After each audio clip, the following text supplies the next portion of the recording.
I'm Denby. I'm the producer on Mafia 2. So Mafia 2 is obviously it's a crime action game, sort of set in the 40s and 50s. The game is very sort of story driven with a very strong narrative. We follow the game follows the life of a guy called Vito Scaletta and his sort of journey into a life of organised crime, you know.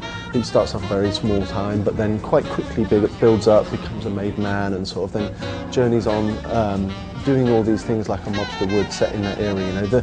The game is set against the backdrop of this really authentic sort of period city that we've created called Empire Bay and everything that comes with it. So the game's set over a 10-year period and it channels Vito's sort of starting out when he returns from the war in Sicily. And we kind of progress through till Vito actually becomes a made man and then beyond that. As you progress through the story, as you do these jobs for the mob and then as you become a made man, then things start to get much more interesting, you know. Obviously you get all the benefits that comes from being in the mob. It works in the fiction very well about the way the progression of this player through this 10-year period of his life, but also it works very well on the gameplay sort of side, you know. Allowing all these different changes and these different things sort of coming in is a really interesting thing. As well as that, we changed the environment massively as well. The game starts out in 1944, you know, it's winter. It's the setting that we saw at the start of the Christmas trailer that we released. It's really sort of oppressive. It's the end of the war, you know, it's snowy, it's dark.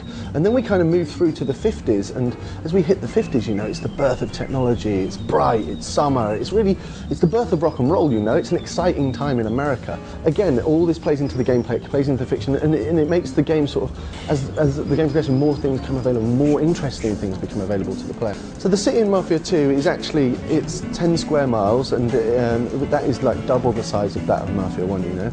We have 20 distinct sort of neighbourhoods, from the Little Italy location that I speak about where Vito grew up, to the sort of like posh white picket fence suburbia of Greenfield, to the Midtown area that you've actually seen in the demo today, you know. It's we have all these different areas and they feel really diverse and they're full of really different people as well, you know.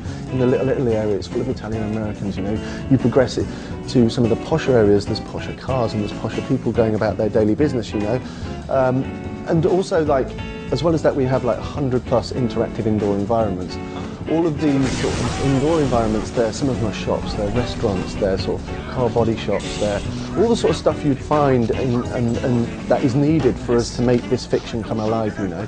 Driving was a big thing that we looked at for Mafia 2 over Mafia 1. I remember even working on it back then. It was like, it was let's give it its dues. It was very realistic, it was very simulation based, and for that it succeeded. From a gameplay point of view, it maybe failed, you know, a little bit, you know. It wasn't as exciting as it could have been, it wasn't as interesting as it could have been. And that's one of the things we've really taken on board with Mafia 2. Immediately we're up a step because we're set in the 40s and the 50s, you know. Cars were much faster then, you know, they were much more exciting. People were driving cars for pleasure, not just for getting from A to B, you know.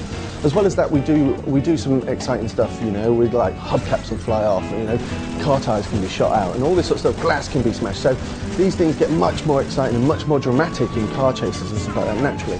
Another one of the big changes that we've made from Mafia 1 to Mafia 2 is the gunplay system and the combat on a whole.